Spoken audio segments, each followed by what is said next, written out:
again remind you, please keep your signs down. Down. During the presentation, let me review the rules that will proceed here. And again, we want to hear all of your comments. We've seen your signs, but during this part of the presentation, the signs must be kept at seat level. You gotta keep your signs down. Obviously, again, you have to keep the aisles clear. And I'm going to ask you also, though I expect you will, to give each speaker an opportunity to speak and not interrupt the speakers when they're making their presentation. It's important for the panel to hear these comments, so we ask that you observe those rules of decorum. When your time is expired, we'd ask that you also honor that. You'll all be given 2.5 minutes, and we will ask that if that time expires, that you honor that process, that procedure.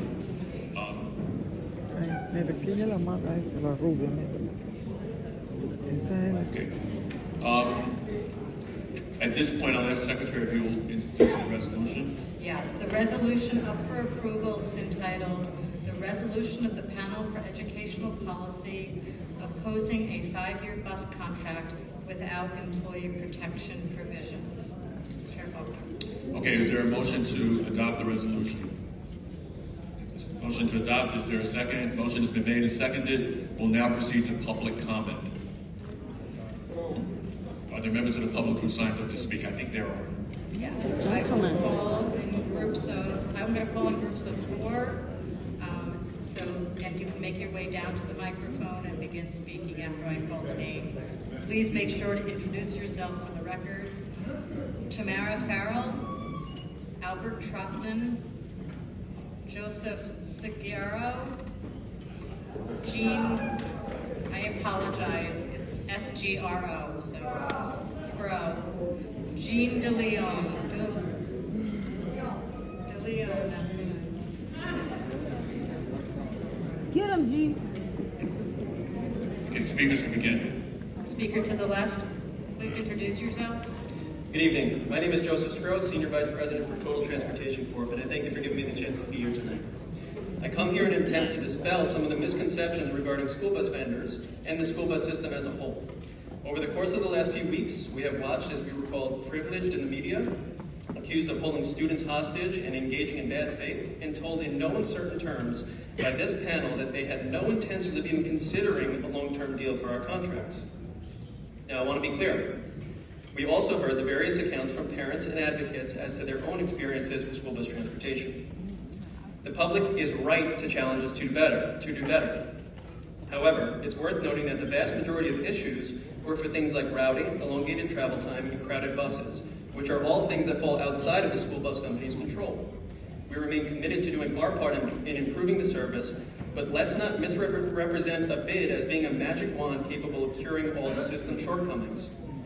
As you're well aware, these contracts have historically been extended in lieu of being bid.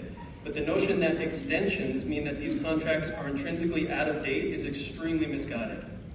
There have been various enhancements to these contracts over the last few years, and that have allowed us to keep pace with new requirements and technologies now available to the industry. The school bus companies have spent the past 12 months engaged in negotiations with New York City DOE with the assistance of the mayor's office.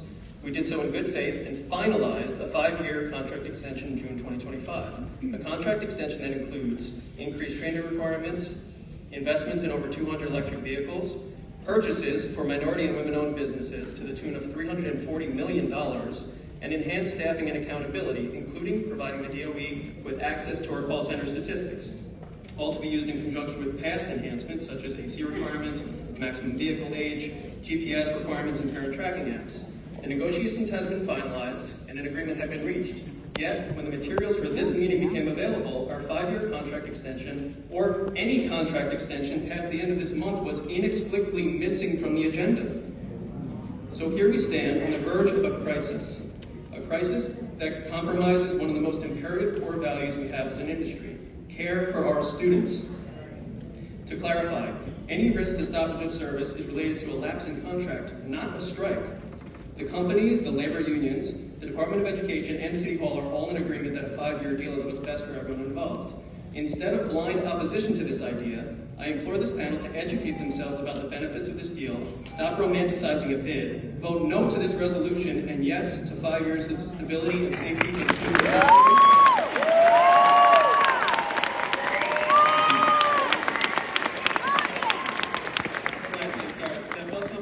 Your time has expired. did try to bring this up. Okay, I'm going to ask that you follow the rules. I did give you a few extra seconds. Your time did expire.